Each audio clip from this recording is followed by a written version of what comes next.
Disclaimer. To the Pharisees and Karens out there. How dare you? All guests on this show do not reflect the opinions of the host. The purpose of this show is to have interesting conversations, stretch our minds, and grow. Not what we want. If you are looking for an echo chamber, viewer and listener discretion is advised. You talk about extreme. You know, you're here for a reason. It's not just to know a bunch of weird, cool stuff, but you know that stuff and it's for a reason. And like you kind of mentioned, you said, welcome to the hero's journey. Well, here we are. Here we are coming together in the, I'll say quote unquote last days, but here we are. We got a job to do. Let's do it.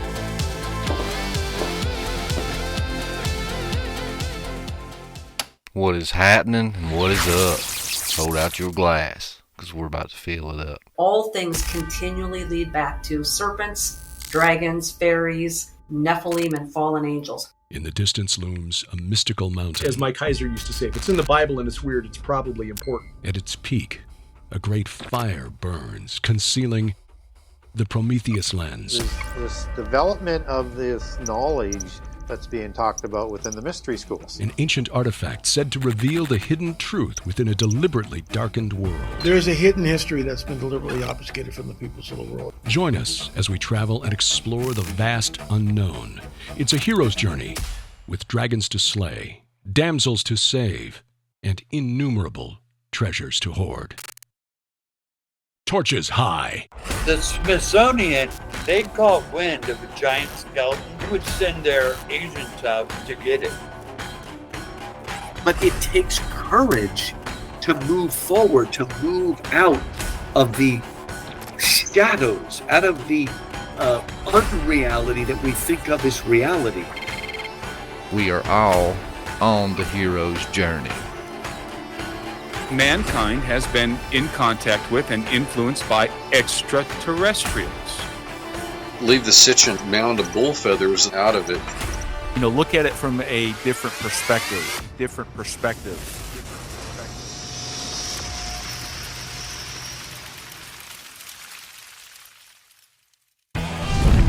What is happening and what is up? Hold out your glass, because we're about to fill it up. Welcome to the Prometheus Lens Podcast, the place where the conversations are always enlightening. I'm your host, Justin, and here we like to use the allegory of the Prometheus Lens to take a second look at everything. Hey, if you're new to the channel, welcome to the hero's journey. Hit that like button, hit that subscribe button. If you don't care, coming down below, we'll have our socials. Be sure to check us out on our various platforms. We would much appreciate it. Well, today, guys, I have another great guest for you lined up. This is somebody that's been in our circle for a long time. He was here before I was, and we actually float around in the same channels and conversations, and been meaning to reach out to this man for quite a long time. And just as we were talking pre-roll, sometimes it's about God's timing, so everything worked out pretty good and was able to get the man on today. But I'd like to welcome to the show Mike Stibs. Mike, thank you for coming on, man. Dude, my pleasure. Thank you for having me. Well, just for those that have been living under a rock and or maybe new to this space, just give everybody a little bit of background information on yourself. Yeah, so so I got into the fringe whole category type of deal back in like 2011, right when I got saved. I got saved first. And then, I was into, just as, an unsaved person, I was always into the alien topic, into weird stuff. I listened to Coast AM on the way home from work as I worked in the middle of the night. And, I was just always into the weird stuff. And, I got saved. Pretty radical experience there. I was just a heavy oxy user, completely destroyed my life, but we could just, kind of just skip over those details. And I got saved. And when I got saved, I kind of figured like, oh yeah, that's like, so who cares about aliens and all this stuff, And then the church that I go to, very, very that I was going to, very conservative type of church. You wouldn't think this pastor was, teaching fringe topics or anything like that. But they used to meet on Wednesday nights, in addition to Sunday mornings. I couldn't do Sunday mornings because I was working as a bartender. So I would show up on Wednesday nights. But Wednesday nights was like the church within the church. It was like the hardcore, serious people. And I'm showing up and I don't know nothing. Right. And he's talking about like pre-flood and all this stuff. And I'm like, what is he talking about? Like, I've never, ever heard anybody even mention this stuff. And so that began my journey, not only down your regular Christianity rabbit hole, but that started my journey into, I would say, an alternative view to our reality that school and normal church was teaching you. And, started to really think for myself, at that point, not being a drug user and not being consumed with the thought of I need my drugs. Now I'll have all this room in my head for God, and this world is stranger than we will ever know, period. And people might try to put their hand down that rabbit hole and kind of grab you out of that and get you out of there. But it ain't happening, man. It's just not going to happen. Once you know, and especially when God is on your side, once you fundamentally and intellectually are going to be unable to lower yourself. Overcome. Yeah. And you cannot overcome God's logic. And once that is living inside of you and it's a part of you, you're there, you're stuck. I don't want to say unfortunately, it's fortunately, but you're stuck there, and you're here for a reason. It's not just to know a bunch of weird, cool stuff, but that stuff, and it's for a reason. And like you kind of mentioned, you said, welcome to the hero's journey. Well, here we are. We are coming together in the, I'll say quote unquote last days, but here we are. We got a job to do, and let's do it. Yeah. Amen. And that's the thing too. When I read Campbell's work, the hero of 1,000 faces, that just resonated with me so much, because it's like, I went through all my studies and I was like, well, what am I to do with this? You know what I mean? Was I just to hoard all this up for myself? And then when I read that book, I was like, nah, man, the whole hero's journey is to find that treasured item, that boon, as he refers to it, and bring it back, from the underworld and share it with humanity. Right. And then it starts the next person's hero's journey. And now you become the one in the story that gives that secret. You know what I mean? It's like it keeps going and going and going, especially when, in our case, Jesus is that secret, is that thing. And, it's amazing. It's amazing how God works it out. He's awesome. Yeah. And one thing that I brought you on to talk about today was because your testimony and mine was so similar, how we both went through the drug years and the years of just open rebellion. And I'd heard you speak. I can't remember if it was on Camp Ramon or if it was on a guest episode that you had done, but you were speaking about the psychedelics. Mm-hmm. And that's something that me and my friends really got into hardcore, because I was the Christian of the group that stepped away and rebelled. So I had my foundation. I knew right from wrong and knew the truth. But the majority of my friend group were broad brush painting, I guess, would be the hippies. That there was a higher power, there was a higher energy, and we were all stemming from one, vein from a conscious being somewhere, but they didn't want to put a label on it, in nature. And so they always wanted to take these spirit journeys and do all these things. And of course I went right along with them. So, and then I heard you speak about the cosmic serpent. I believe it was on Camp Hermon. You did an episode on that. And that was one book that I had gotten, and it was just fascinating to me, because not only was I reading it from an outsider, I've experienced this stuff, and seeing it was just wild. And then that's what encouraged me to reach out to you, because I wanted to dive down this rabbit hole with you and just pick your brain and maybe get some of our experiences and just kind of flesh this topic out. Yeah, man. Absolutely. So where would you like to start? I guess just with you, how did you get introduced to psychedelics, and kind of what was your first experience with it, and how your thought process of that evolved over time? Yeah.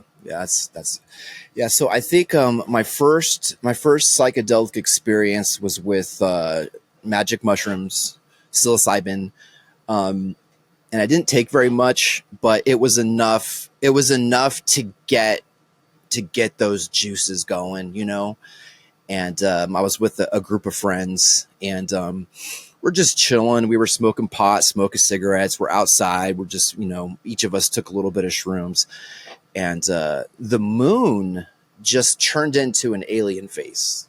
Okay, just straight up alien face.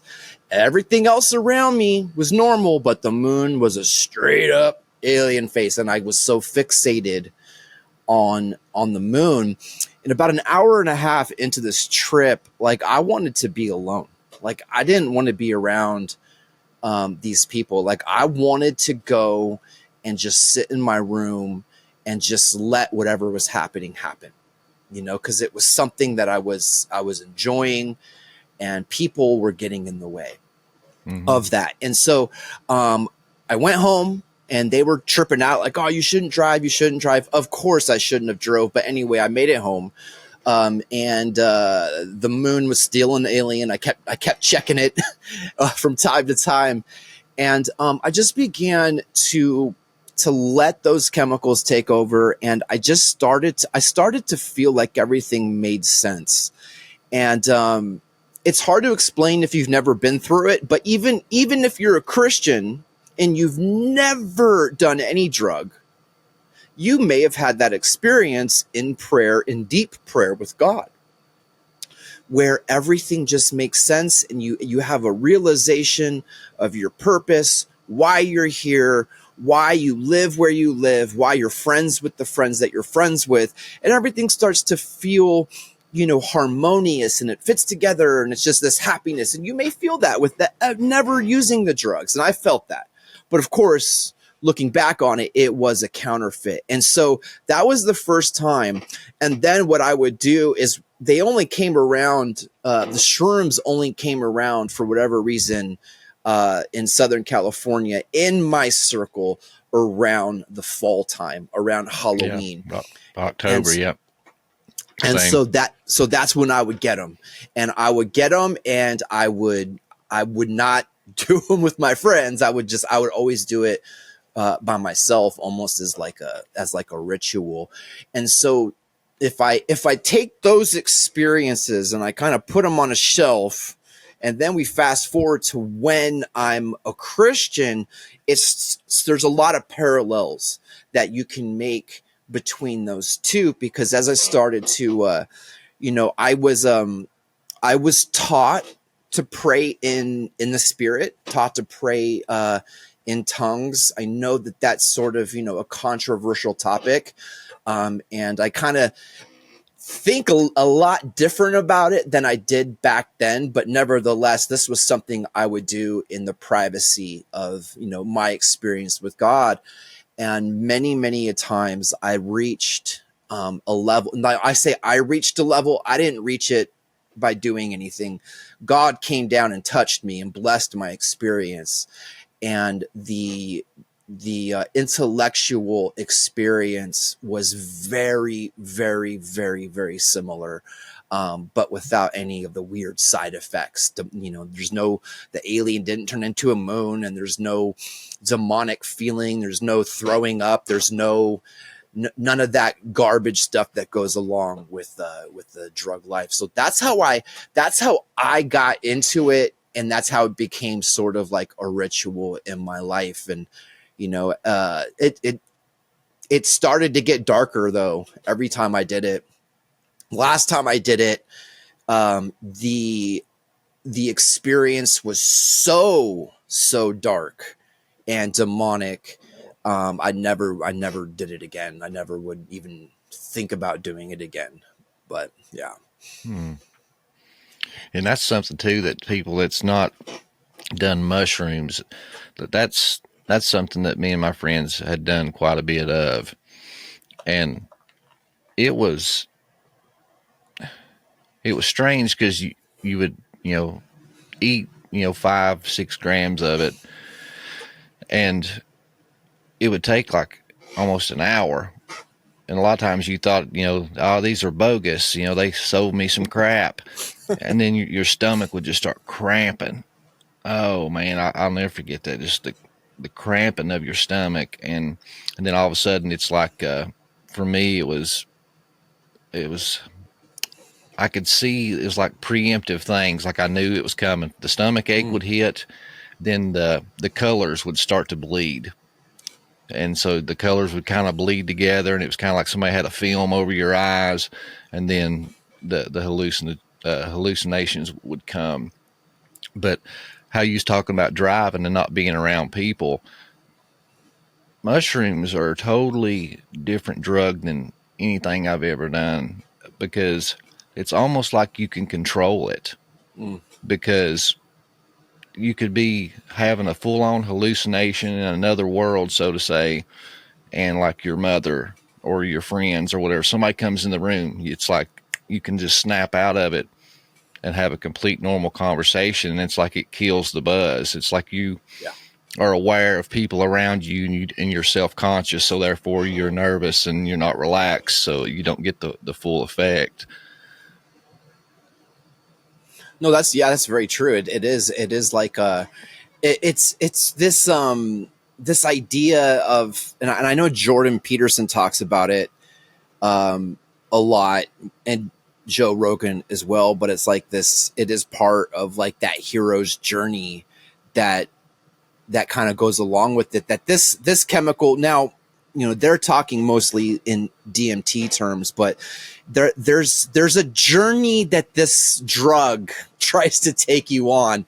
And if something pokes you out of that, you know what I mean? It can definitely knock you out of it, and you could be like completely sober in like 2 seconds, which is really, really weird. But yeah, it's, we find, especially now, if we look at, the normalization of marijuana, I don't know, is marijuana legal in Tennessee yet? No, but where I live in like East Tennessee, I live right there in the tri-state area. I'm right on the border of Kentucky, Virginia, and North Carolina. All the surrounding states and stuff are. So a lot of people in this area just take a short 1 hour drive and get their pot if they want it. Yeah. And so much like the normalization of that, which, by the way, it scares me to know that when my daughter turns 18, she could go and get like the bomb chronic, just go in and buy it and have, a whole different type of experience that's very, very, very powerful. It scares me. But they're doing the same with shrooms. They're already, and I don't know, my Facebook algorithm keeps showing me like these like mushroom gummies, Gummies, and and it's not the psilocybin, but it's the mascara ones. I forget the name of them, but it's the Christmas tree mushroom. They call it penis envy. I'm serious. That's what they call it. They call it penis envy because it looks like a little penis. Yeah. And so they're, they've got these gummies, and the gummies definitely do. You take these gummies and you'll trip. You'll feel something is definitely psychoactive, and you could go into a smoke shop and grab a bag of these gummies and you could have a small little trip. It may be, the junior high version of it, but the whole idea of just making it normal, of bringing it into the norm. And I'm not against, do what you want to do, drink, smoke, take your gummies. You know what I'm saying? That's between you and yourself. And if you worship a God, that's, between you guys, right? I'm not trying to take it away. Right. But, and I definitely don't want to take away someone's healing in the case of like ketamine, because ketamine treatment that blew me away, because I had a couple experiences on ketamine, and driving down the street one day and seeing a sign that's like, hey, you could come in and get ketamine treatment for chronic pain or chronic depression. I'm like, what the heck? I could go in there and I could just get high? Hey, what is going on, guys? Hey, are you enjoying the show? Are you just geeking out and binge watching every minute of the Prometheus Lens podcast that you got available? And now you found yourself at the end of the line. You're like, man, I've seen them all. I'm all caught up. Now I just gotta wait till every Monday at 8 p.m. Eastern Standard for the lives. Hey, let me let you in on a little secret, man. We got this thing called the All Access Pass, and there's tons of exclusive members-only content there. We have all kinds of episodes. You get these episodes 48 hours early. You get monthly Q&As and access to the private Facebook community, and so much more that is coming on down the line. And it's your way of supporting the show and help me to keep doing what I love to do and what you obviously enjoy. So head on over to the website, PrometheusLensPodcast.com, and sign up. See you guys on the other side. Giants of Aruba. Hey guys, what is happening? What is up? Hold out that glass, because you know what time it is. You have chosen wisely. We're going to fill it up. It's time for our monthly Q&A, and I got a treat for you guys this month, just like every month. If you guys remember, when I first started the show, I had on a guest, and her name was Heather Arnold. She talked about a book and some of her research down in Aruba, and how they found the remains of giants and all the history. And this place used to be called the Land of the Giants. Well, now you guys get the opportunity to sit down for a meet and greet Q&A with Heather herself. Friday, November the 15th at 8 p.m. Eastern Standard Time. And remember, the difference between the known and the unknown is the journey. Good journey, guys. Are you a hunter, a hiker, prepper, or just someone that enjoys the great outdoors? Well, if you are, you know that good quality gear is hard to come by.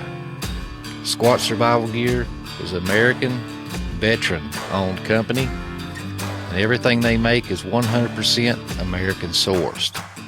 And what makes it even more badass is that they have a cryptid-inspired line. Everything from Sasquatch to Mothman. Head on over to squatsurvivalgear.com and use the code PLP10 for 10% off store-wide. And it's going to help me, and maybe it will help me. But it's the idea of the normalization of it, like flip, it just was so crazy to me. And then you start to think, well, does the Bible say something about this? When we look in Revelation, it really feels like when we're in Revelation 8, 9, and 10, it really feels like something with psychedelic drugs is happening with some of the angels falling, and how it says, at the end of this huge, crazy events that people still did not repent of their sorcery. They did not repent of the pharmakia.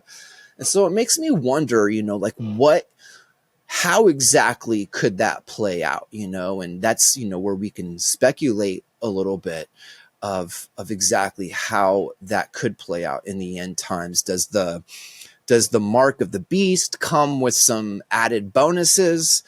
Does it figure out how to bypass something in your brain just by using electronics, so you don't need a drug to attain that state? I don't know.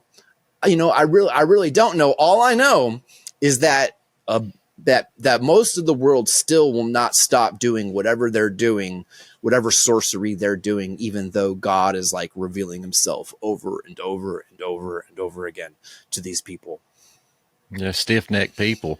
And that's something too, is like the friend circle that I ran with, they, we grew up in the Bible Belt, so we all had experiences with church or had family members in church, and quite a few of them knew the Bible. Whether they believed it or not was a different story, but they knew it.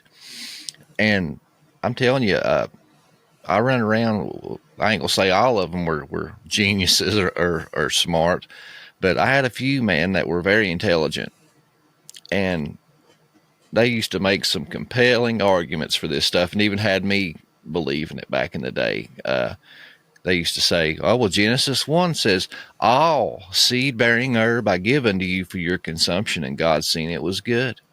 Not some, all. So if it's got a seed in it, that means God created it and give it to you, so therefore all this stuff is good.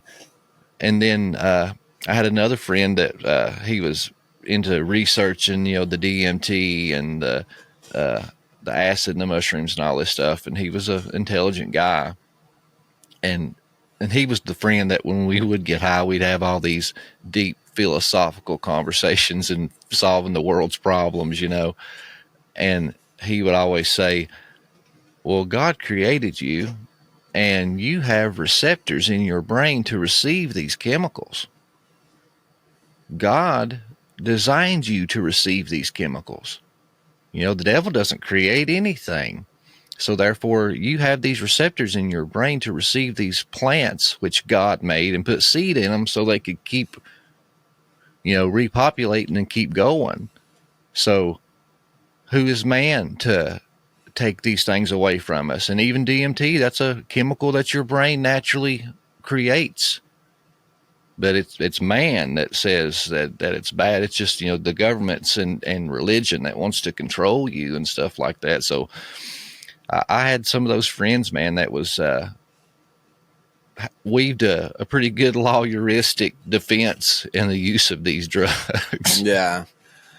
Yeah. And that's what you hear all the time with, Graham Hancock and, Joe Rogan proponents for this is like, why do we have to have all of this law around it? And it's and really at the end of the day, it's because they can have some very catastrophic consequence in a person's life, and hey, look, if ayahuasca, DMT, or ketamine, if it could truly help somebody get out of depression, but not be something that you have to administer all the time. Because apparently what I'm understanding from ketamine is that it helps the neuroplasticity, like when you're depressed, right?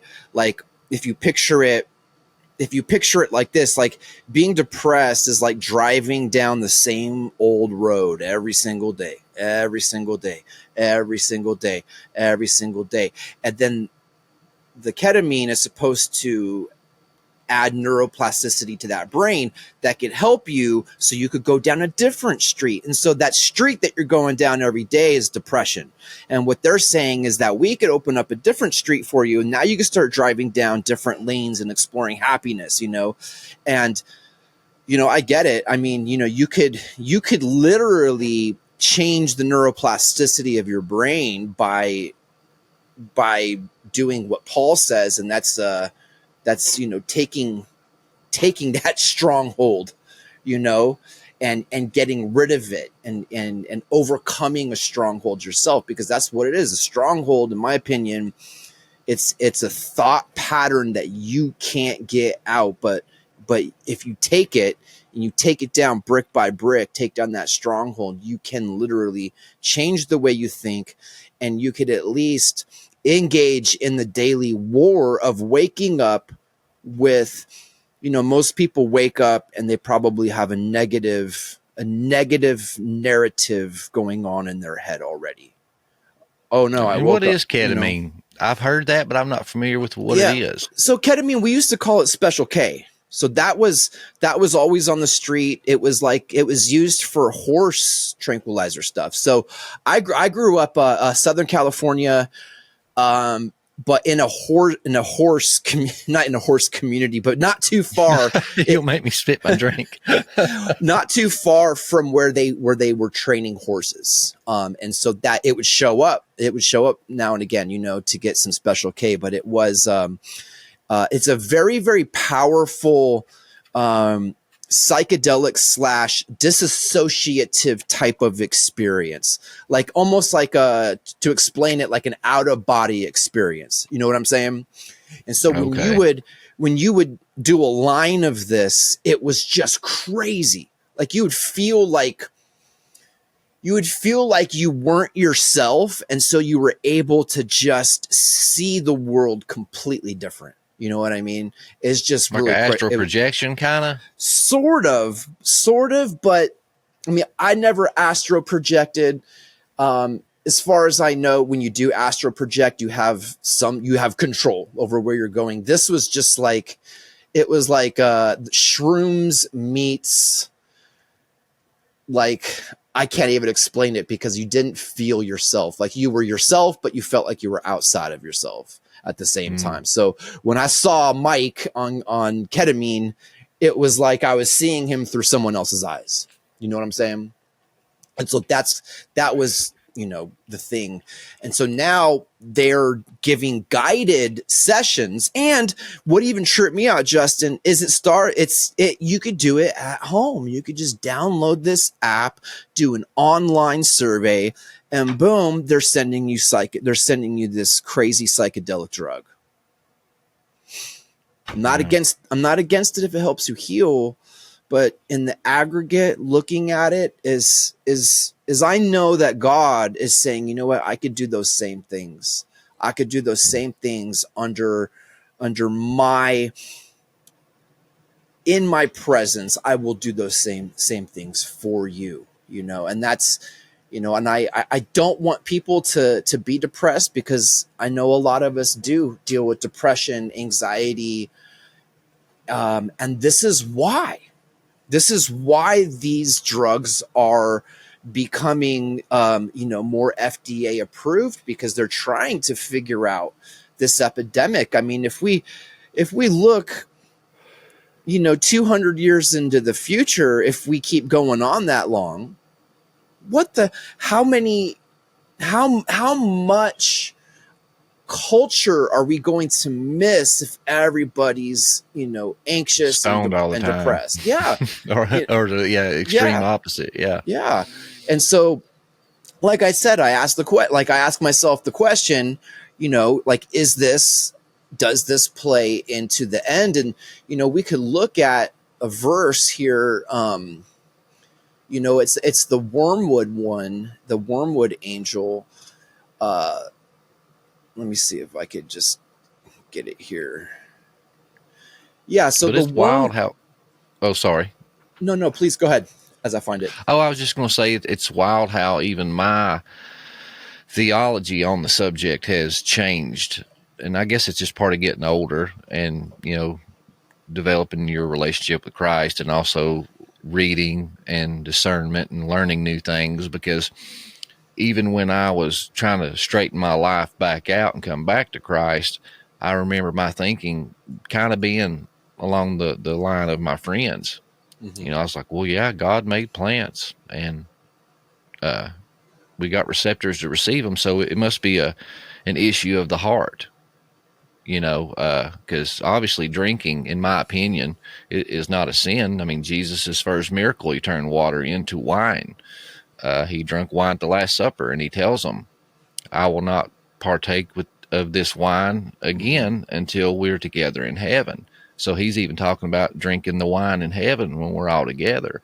So obviously the drinking is not a problem. So it's a issue of the heart, and where the Bible says nothing that you put in your body can defile it. It's what comes out. So once again, coming back to the heart. So there's some people, and this was my thought process then. Some people can have a few beers and watch a game and have a good time and carry on with their normal life. Some people can't. Some people have to drink till they're, piss themselves drunk and pass out and beat on their kids and their wives. So that's a sin for that man, but not for the other, kind of thing.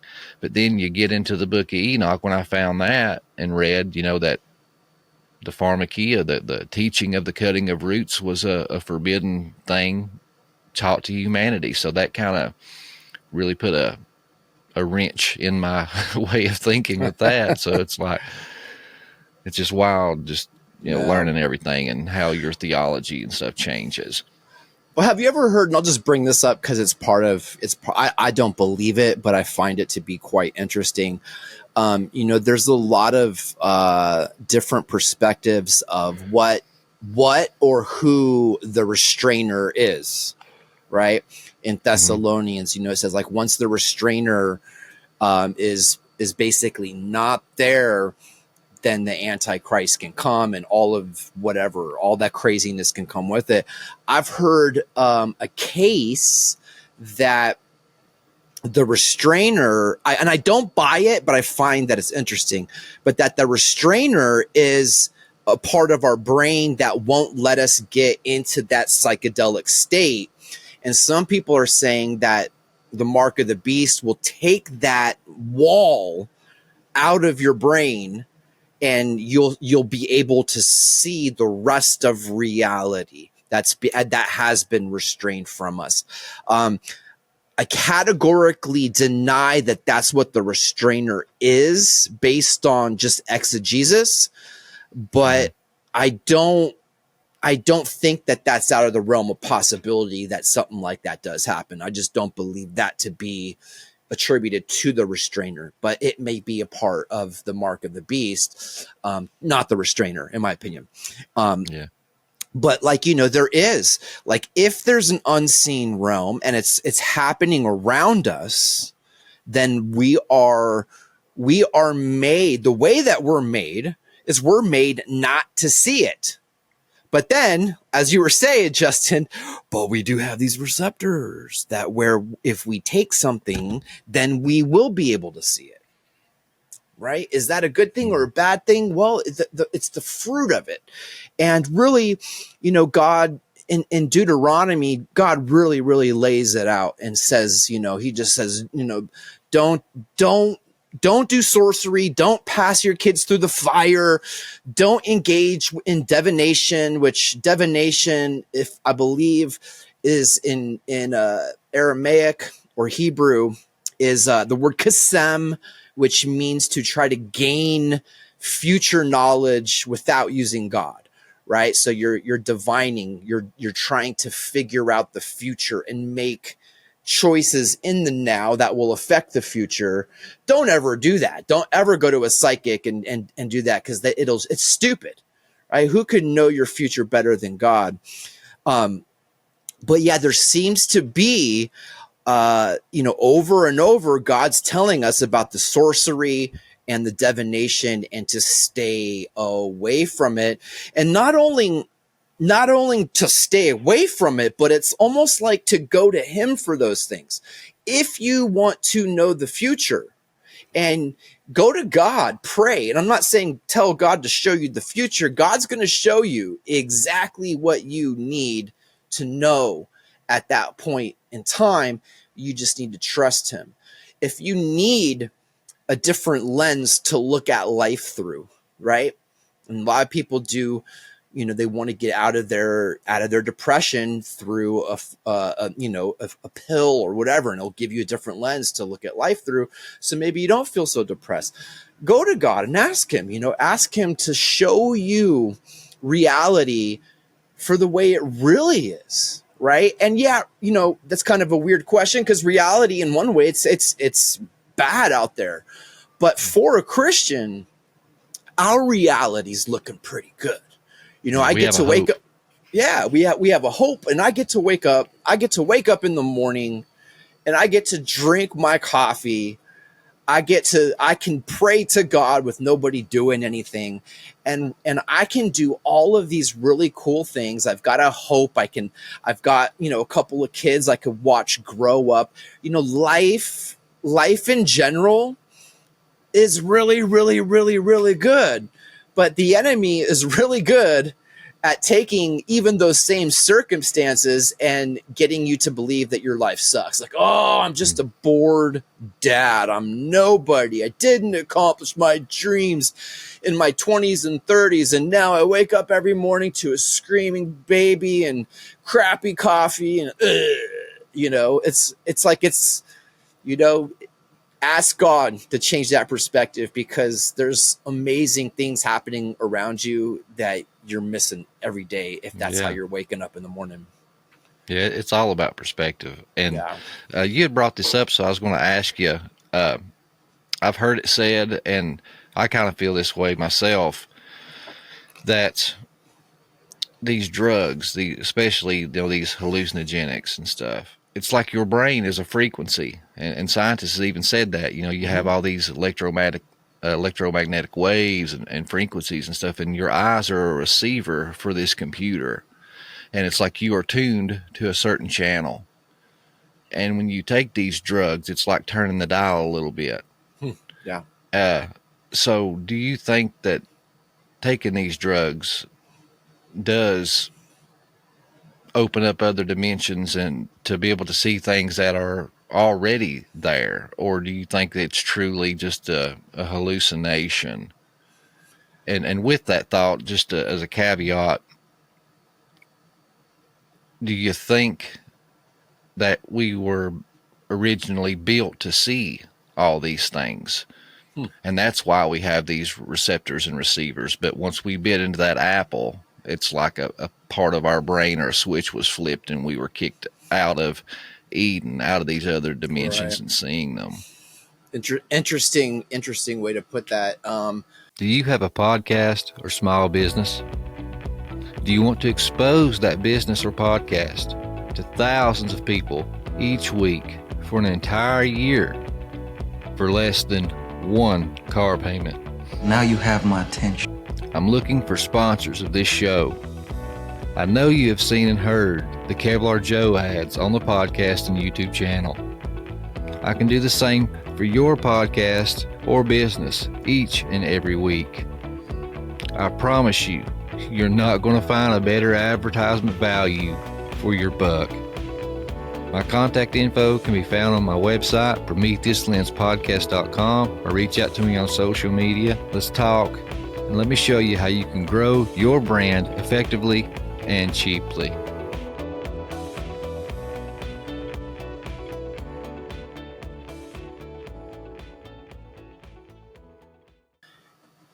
Yes, I do believe that, you know, depending on what drug it is. I mean, if we go, because I mean, you've got marijuana, let's put that at the bottom of the scale. But when you ingest marijuana and you eat it, you're going to have a very, very, very different experience than when you smoke it. Okay, it's going to give you a psychedelic experience in your head. You probably will not hallucinate though. And then you've got your shrooms, and then you've got your LSD, and then you're kind of starting to go up the ladder, and you got your MDMA, your ecstasy, Molly, whatever they call it now, and then you've got the DMT. And I do believe like each one of those is pulling down that veil a little bit more. Ultimately, I think the DMT is the all access pass, is from what I'm hearing. I've never done it. It never came up in my circle, even to the point of, you know, we've never heard of it. Now, there was a lot of nicknames for drugs, so who knows? But I didn't even like LSD. I thought LSD was like too, I don't know what the word is, but Yeah, but even at the smallest amount, it wasn't giving me a happy, like, revelatory experience. It was more like it made me like a little bit aggro, to say, So I didn't like it. But yeah, I do believe that the veil is coming down. I still don't think you're being shown truth necessarily, but you are introduced to a whole lot of new lies. And yeah, I mean, the fact that we do have these receptors, it's quite a quandary. Why would God, why would God allow us to have a brain that would experience that stuff? And question is I don't know, maybe before the garden we were freely experiencing all this stuff, and then it had to come down. And I know within the people that will teach that, what I was talking about with the restrainer being in the mind, that came down, and so they bring it back into the Garden of Eden as well. But yeah, maybe it's because God knew that we needed medicine, that we needed pain killers, but we didn't need to be addicted to painkillers. Maybe he knew that there was times that THC could help, if making it into a tea for somebody who couldn't eat and was dying of something, and it made them feel better, made them be able to go to the bathroom and eat or whatever. So yeah, those are things that I can't explain. I do know this though, the power of options, to have options is very, very powerful. And I think for us as humans, it is a test of love. I have an option. I have an option to do. I could do whatever I want right now, man. Justin, we could get off this podcast. I could go and buy some weed and just get stoned, and buy a bottle of vodka and just be brain dead for the rest of Labor Day, right? Or another path I could go down, which is the one I'm going to go down, is we get off this podcast, I'm going to go give my little daughter a kiss and a hug, and we're going to be silly for the rest of the day, right? And those options are very powerful, because it's saying, when I could do this, I could love this, I could worship that, but I choose you, God. I could do this, I could do that, but I choose my wife, I choose my family, I choose my kid.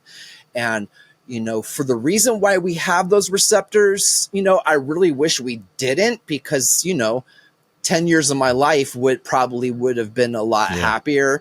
And we wasted a lot of time. Yeah. And then reconciling the alcohol part of it too, and I read those verses, that we're going to be drinking God's wine and all this. And I'm like, I'm not drinking it. Not because I'm righteous. I don't want to be the only one there that's a jerk, because I was a terrible alcoholic, I was either the guy that passed out and threw up everywhere and ruined the party because I just had to get myself that drunk, or I was just a complete and utter a-hole to everybody. And they just have to eventually kick me out of the party. There was no just having a couple of beers, watching the football game, which ultimately now sounds kind of nice, but I know myself too much, and so we'll just stick to I'll just stick to my my rock star or my Red Bull and just chill that way, and it's all good. I know myself too well. Yeah, that's a good thing to have, to know yourself, know your limitations, and be able to make the right decisions and avoid certain situations. Yeah. And that comes with time, experience, and a lot of mistakes for most of us. Some of us don't have to make those mistakes, but a lot of us do. I did. Now with, like you had mentioned, my experience, the mushrooms, I would see colors, some some wavy lines, or the floor would kind of move like a conveyor belt, little light, hallucinogens. And then when I actually done LSD for the first time, it was similar starting out, like the mushrooms. Me and my friend had another buddy in high school that said he had some triple dip blotter, and we was like, what is that? He's like, oh, it's acid. It's like mushrooms, just more intense. And I mean, I was 9th, 10th grade, and so we bought it, and it was just this little square piece of paper, and our parents wouldn't let us spend the night with each other that night. We had to separate. So we had the bright idea that we would get home, take it together, and just talk on the phone all night and talk about our experiences and what we were seeing. And this was back during the days of dial-up internet, the cord phone, and I'll never forget, my phone was one of those, remember the clear ones that you could see through, and it had the multicolored wires and the lights inside and all that? I had one of those, and we talked for almost an hour or so, and nothing had happened. And our mutual friend, I'll never forget, his name was Marty. I said, when we get back to school Monday, we are whooping Marty. He ripped us off, and all this stuff. And the phone just started breathing. And at that point, like I said, I'd experienced with mushrooms and just seen colors and stuff like that. The phone actually was like breathing, like it was alive. It would swell up and then come back down, swell up and come back down.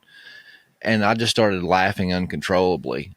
And then he starts laughing uncontrollably. And it's like we were off to the races after that. The phone call dropped, and we had to talk to each other the next day. But that was definitely, like you'd said, it was a next level step up. I was hearing voices and seeing, entities and shadows and things like that. But have you looked into Rick Strassman? Rick the name sounds so familiar. Who is he? Yeah, he is a psychiatrist, but he teaches at the University of New Mexico School of Medicine. And he is like one of the small handful of people that was given legal permission to do studies on DMT. Mm-hmm. And he got pharmaceutical grade 100% pure DMT in IV form, not smoking it or eating it. I mean, IV form. Yes. And got kids that volunteered to sign up for this. Well, I say kids, they was legal age, but they were, young adults. Yeah. And hooked them up on drips where they were constantly getting fed, and did research, for, I don't know how long he'd done it, but he'd done it for a while. Have you looked into that? I know that Darby in his book, The Cosmic Serpent, spoke about it. And then Hancock in his book, Supernatural, kind of talked about it too. Yeah. So he was, Rick Strassman, he was trying to essentially map the DMT world. And he was trying to, obviously, trying to make speculations and new hypothesis on our reality. Like, is there this, this veil that we keep talking about? So I don't know what conclusions he's come to. We'll at this point, I think it's imperative to look into more of what his conclusions were. But what I got on when I did this video, because this is all based on a video I did for my first YouTube channel. It was called Detox Babylon. You can still find the video, and maybe I'll give you a link. You can, if you have show notes, you could put it in the link, and it'll make a lot of sense to people. But there was that this is what got me started on wanting to make a video about it. There is this gentleman, his name is Brian Murarescu. And his hypothesis is that the Christian church is a byproduct of hallucinogenic drugs. Okay. Mm-hmm. Now he is hypothesizing that, okay, I'll take a step back. In Greece, there used to be a mystery school called Eleusis. Mm-hmm. And at the end of your initiation process, yep, you have it right there. Good. That's such a good book to have as a Christian to understand the war that's coming. So they used to take this journey to Eleusis. At the end of the journey, they're taking this drink that would supposedly give you revelation of the afterlife. And you basically, like they would say, you would show up a man and you would leave an immortal because you had that sense that you were never going to die, that there was an afterlife. And so with all of this evidence that Brian, in the Immortality Key, that the book you just showed, he tries to say, now all of this evidence that we have, the Christians did the same thing, right? He says in an article, he said that I can't prove that they had drugs in the upper room, but he said something very, very powerful was happening in those upper rooms that in return, years later, all of these people were willing to die for that experience that they had. And so his hypothesis is that there was a psychedelic sacrament, most likely spiked with ergot, which is the precursor to LSD, because LSD is made from ergot. Ergot was a fungus that would grow on bread and whatnot. And but he couldn't find any evidence whatsoever. He was only speculating it because it was in the same geographical region. I think that the Greeks most definitely were stepping out the box. They were tripping, they were tripping. They were having their own little, cliques and things, and purple and yeah. And they were building, they were kind of having these revelations and building society around it and whatnot. But when it comes to God, for me, it seems that God does something like the instead of. Like everybody's seeking this over here, and I'm going to do something similar, but it's going to be way better, right? Like they had the road to Eleusis, right? And then we find in the Bible, you have like a similar journey of revelation, the road to Emmaus, where, all of a sudden Jesus was revealed to the disciples. Oh, shoot, we're talking with Jesus, right? And it's kind of like how God does those things, like in the face of the enemy. Like, oh, you think you're cool? I'm going to do it. I'm going to do it one up better than you. Spiritual and so, warfare. Spiritual, exactly.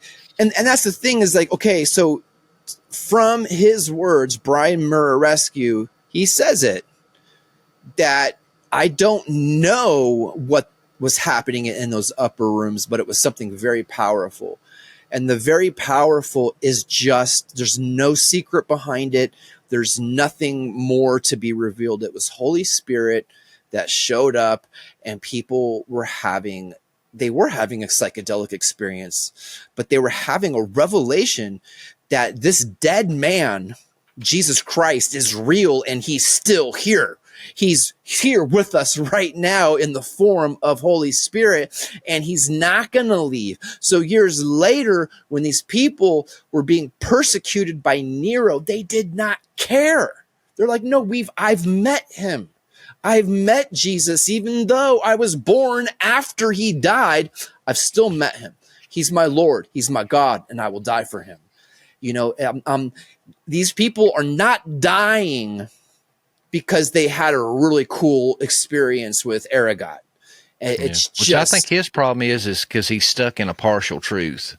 Yeah. Because Christians were taking these spiked drinks and having these experiences, but it's the Gnostics. Now, because the Gnostics were infiltrating the church. Right. And those are the wolves in sheep's clothing that the apostles talk about. They were going in to the church, and like they were having their little home, worship services, and they were drinking these koukions. Mm-hmm. And that's where it talks about, not having strong drink. They didn't have liquor back then. Right. So a strong drink was a spiked wine. And they've dug up vessels of wine and done the testing on the residue and showed that it was chock full of opium. What's the professional word for the mushroom? The muscara. Psilocybin. Yeah. So they find, that they were spiking the wine. And that's what they were doing. They were showing up at these churches and saying, hey, you guys talk about experiences and read about experiences, but we're having them over here. Come join us. Right. Right. And that's where I feel like it's, God is just always like one step better. Like, that having that holy psychedelic experience, it sounds funny, but I mean, in the midst of the counterfeit, it is, you're walking away with a purpose at that point. And I don't see a lot of people dying for this spiked wine, but we see people dying for straight up Holy Spirit. And there's always going to be, this counterfeit that's coming after you. And that's kind of what I see today, Justin. And it's like, again, I'm not against anybody's healing. I'm just not against it. If it comes with ketamine, if it comes, if medical marijuana is truly helping you, and in your heart of hearts, like, right? Like, I can't judge that, but it's I'm not against it. I just come from a world where I know that Jesus can do those same things when you're seeking him, and he could heal you from those things as well. And it may not be, as fast, you might walk away with healing and character at that point. You know what I mean? So it's not a like a blanket statement, drugs bad. That's definitely not what I'm saying. I just really do find it interesting how Brian Murarescu wants to attribute Christianity not to the Holy Spirit, but to Kikion, a spiked wine. It's really interesting. And I know the book, and maybe you agree with me on this too, but doesn't the book kind of have like a very, very negative, like when you're reading it, you get like this negative feeling about Christianity when he's talking about it. He grew up Catholic, and you can tell he tries not to be in your face with it, but there's subtle hints and arrows pointing toward a disdain against the faith and against the church. And this is kind of his way of red pilling the masses and leading them out of the slavery of the church kind of thing. But I love how you said that it was in fact of, because even with the Road to Eleusis, I've read that book too, and that's what he based this off of. Mm-hmm. They said that the ancient Greeks said that you would go there and, you would, it'd be life-altering experience, and they called it the art of dying before you die. Mm. So you give up that fear of death because you've got a glimpse of the afterlife and know how beautiful it is. So you get this spiritual resurrection or reviving. But here, Jesus is like, okay, hold my beer and watch this, because I'm going to die and physically resurrect. And then a lot of people want to point to the turning of the water into wine, because an older story of Dionysus, that's what Dionysus did. Mm-hmm. Dionysus turned the water into wine, and he talks about this in this book and wants to say, oh, well, it's just a carbon copy fake. Right there's your proof. Well, no, because the Bible's chock full of them taking pagan ideas and belief systems and stories and flipping them to show the supremacy and glory of God. Because if your aim is to save all the nations, you want to present yourself in a familiar way. That way the people will be more prone to accept the truth. Exactly. And it was just like, and I'm going to mess this up, but it was even in Revelation where he says that, I'm the one who holds the 7 stars. I want to say one of the Greek gods, like Jupiter, the big one, was the one that held the stars in his hand. And it was Marduk like, did too. And okay, so yeah, so exactly. So then Jesus is coming along and saying, no. I'm in that position. I'm holding those stars. He ain't holding nothing. Mm-hmm. You know what I'm saying? I'm holding those stars. And so he's like saying it in the midst of it. It kind of makes me feel like I know this is a terrible example, but do you watch basketball? I mean, I catch clips and stuff, but no, back in the day, I used to really follow it. But it sort of just reminds me of, you got Steph Curry, right? He shoots a 3-pointer, and he always does like the shimmy, like yeah, and like one game, like he was just getting beat up on by Chris Paul, and it finally hit Chris Paul. Every time I hit my shot, I'm going to shimmy, and he would go over to Chris, or he would go over to Steph and like shimmy, like right in his face. It's kind of like that's what, in a way, it's what God's doing. Is like, that's your thing, but I'm better than you. I'm higher than you. No, it's my thing. Everything is my thing, right? Anything that you do, it's a copy of my thing, and really that's what it is. It's not that Christianity adopted that and stole it. It's the absolute opposite. It's God saying, no, that's mine. I hold the reappropriation. Yes, exactly. I hold the 7 stars. I'm the road to Eleusis. No, it's the road to Animaeus. I am the revealer. That's who I am. And they mess it up. But yeah, Brian Murarescu, he's got a lot of good people behind him, and I just feel like we're gonna see a documentary come out of it.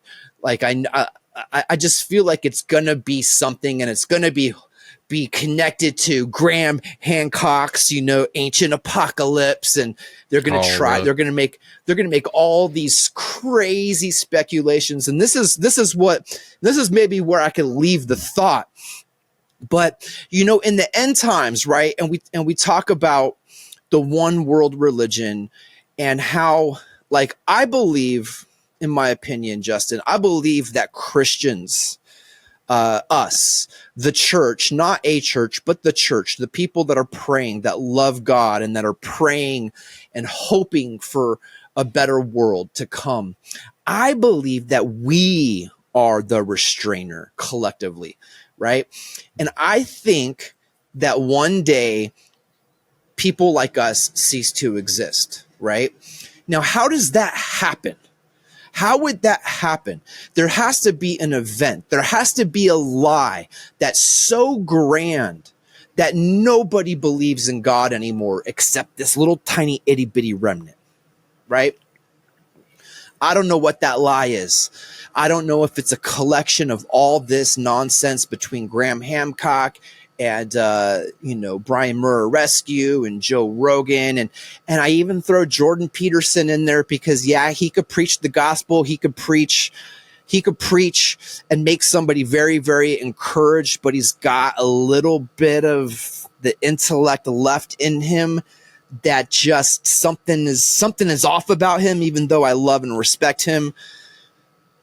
But there's going to be a day where we don't exist anymore, and I think that that's what's going to lead it into a one world religion. When we're gone and we're not praying, there's not enough power of prayer on earth anymore. And so what is that happening? Is it proof? Somehow somebody proved that Christians were doing LSD. It had nothing to do with Holy Spirit, something like that, something huge. Mix that in with a fake or real alien invasion, and then all this stuff starts making sense. And then people are like, oh yeah, there is no God. This is what it is. And boom, the restrainers lifted. Antichrist comes in, one world religion, one world government. We're all in agreement over this because we've all seen this event, whatever the event is. We've all been in it. We're in it together. And now we've got to move forward together. And who's going to help us do that? You know, so that's kind of like my speculative view on how the Antichrist gets ushered in. And I think we're getting very close to, you know, there being a lot of intellectual cases of why God doesn't exist. It makes a lot of sense to people who haven't had that encounter. And I think it's our job, Justin, you know, that we've had the encounter. We've had the encounter. We know that we know. So we've got to do our job, and we've got to, you know, try to wake the people up. And it's, you know, it could just be a smile and starting a little tiny itty bitty conversation and just plucking a seed into that person's heart. You never know when you walk away what's going to happen after that little tiny seed is planted. So yeah, it's on right now. And we all of us, the collective church of right now is going through the hero's journey process. Amen. Well, Mike, thank you for your time, brother. If you got anything like links, YouTube website, where can people find you and your material if they're got an itch after hearing you speak today?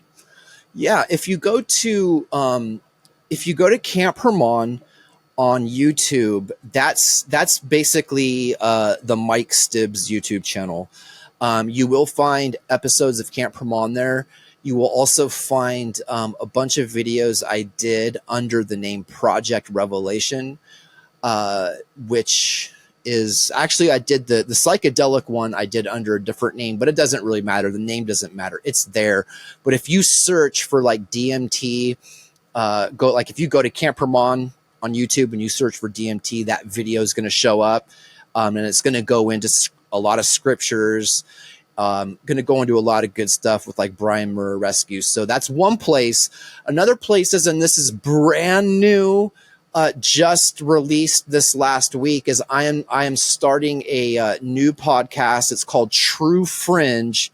It is a true crime podcast, and that is on Spotify right now. I did release a video on Camp Herman, trying to figure out exactly if that's going to get its own YouTube or not. But for right now, it is on Spotify, and I've got a couple of episodes there, including The West Side of Saturn. And I did another one on this new guy. There was a new documentary released, Rossi, the fugitive faking his death. It's really, really good documentary off of Peacock, and they left out some stuff they shouldn't have left out, and so I put that stuff back in so people know exactly what's going on with that.